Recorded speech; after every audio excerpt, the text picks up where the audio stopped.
Welcome back to Tower Talk, and it's our pleasure today to have the two men of the moment here in the Heights. Chuck Marohn of Strong Towns is in town from Minnesota, and we have Kim Blickenstaff, the Central Illinois-born, California-based biotech entrepreneur who's come back home and created such a buzz in the community with his developments here.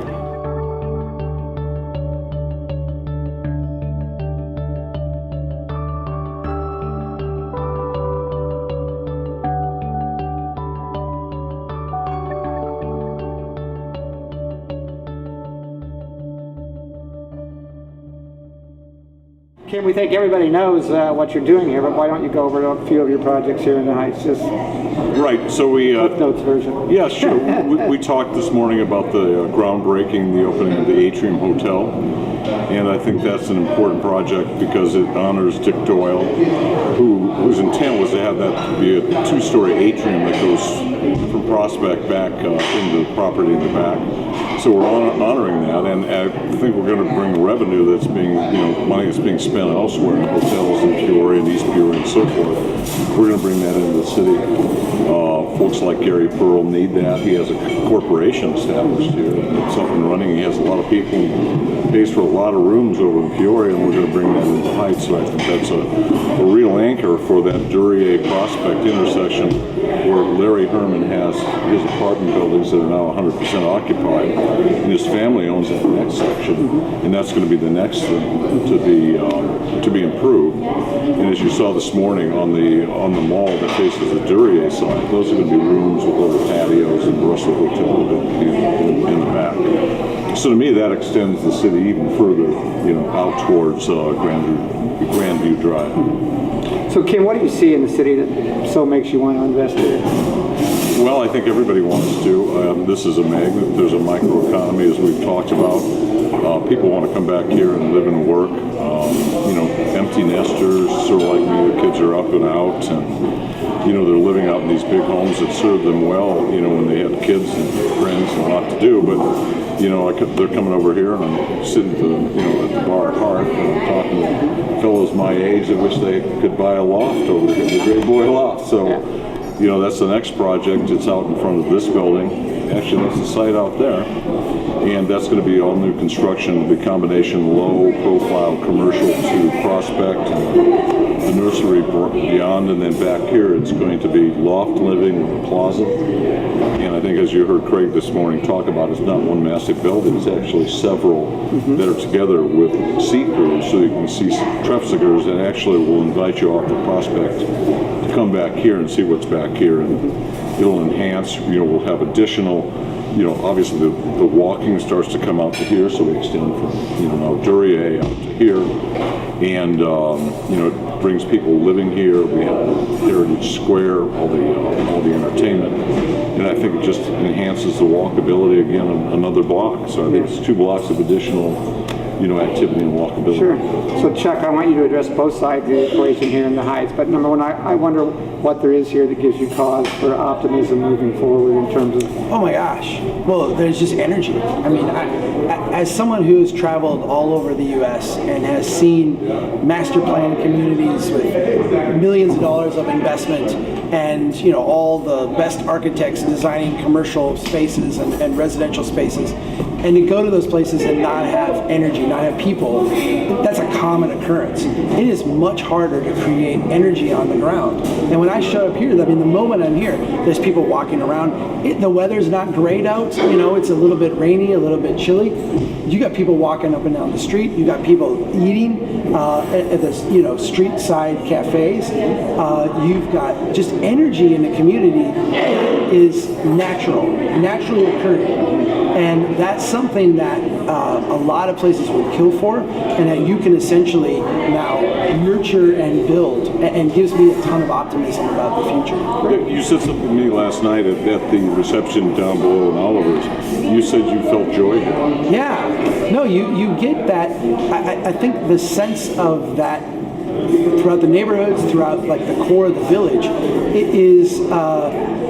I think joy is a good word for it. It's I don't want to say optimism, because I think there still is something to prove here. There's skepticism here. There's skepticism. There's no doubt.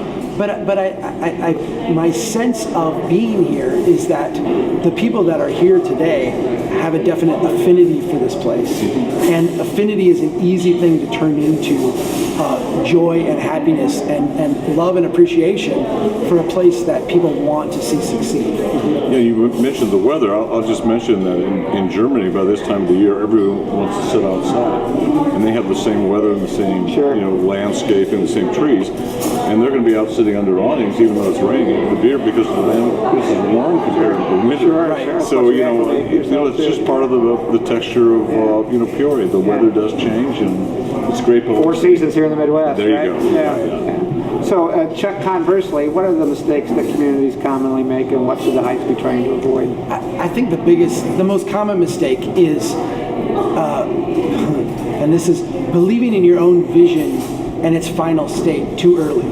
I think one of the things that anyone who's been successful in a complex undertaking grasps is that you learn through iteration. You try things, you learn from what worked, you build on that, you learn from what didn't work, and you hopefully don't repeat those errors. Right. Anyone who's done something successful has experienced that. When it comes to city building, oftentimes we have a temptation to build things to what we consider to be like the penultimate finished state. And we often start with the penultimate condition, the stadium, the big park, the big grand thing, and then hope that trickles down to success. The places that are truly successful are the ones that do the little things well.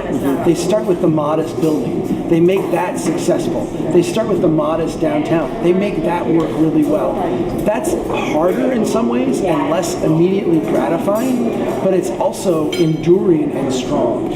If we can avoid the temptation to, I think, skip to what we think the end condition should be and actually do the hard work of getting there, you're going to learn so much, and the place will be transformed in a way that will endure over time. Yeah, and to that point, there was once a plan in, I think, 1999 to narrow the street from 4 lanes to 2 and extend the sidewalks out.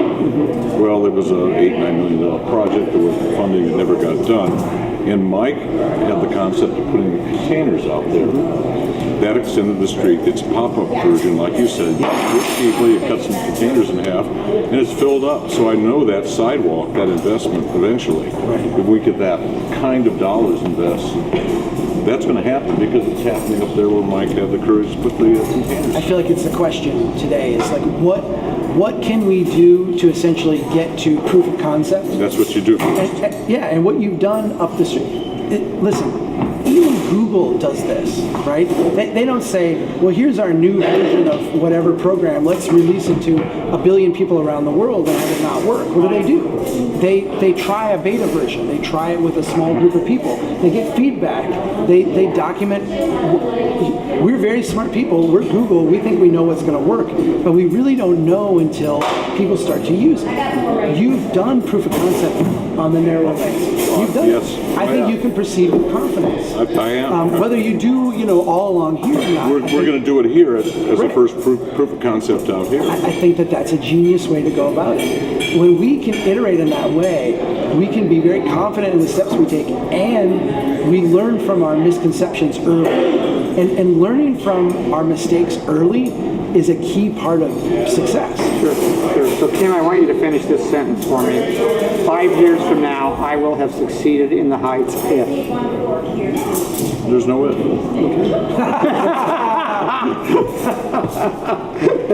Okay, Chuck, you get to finish the sentence. To me, I think success, the thing that you should see if things are successful is that the neighborhoods surrounding the core village start to appreciate and value, but not at such a rate where the people who are there get moved out. If you had 7%, 8%, 10% appreciation a year, so a $50,000 home became a $55,000 home, as a portfolio, you're building tons of wealth. I mean, we would all kill to have a stock portfolio that did that year after year after year. But from the people on the ground, you're not pricing them out. Right. You're basically building the wealth in the neighborhood. And that is an outcome that to me is an indicator of a lot of other things running really well. Right. We really want to thank these two for sitting down with us today. We've just completed another episode of Tower Talk, and Can we have we'll a see you the next Pabst time. Blue Ribbon now? A Pabst Blue PBR? Ribbon. We'll have a PBR. We'll toast. We'll toast over a PBR. There you go. Thank you. Fantastic.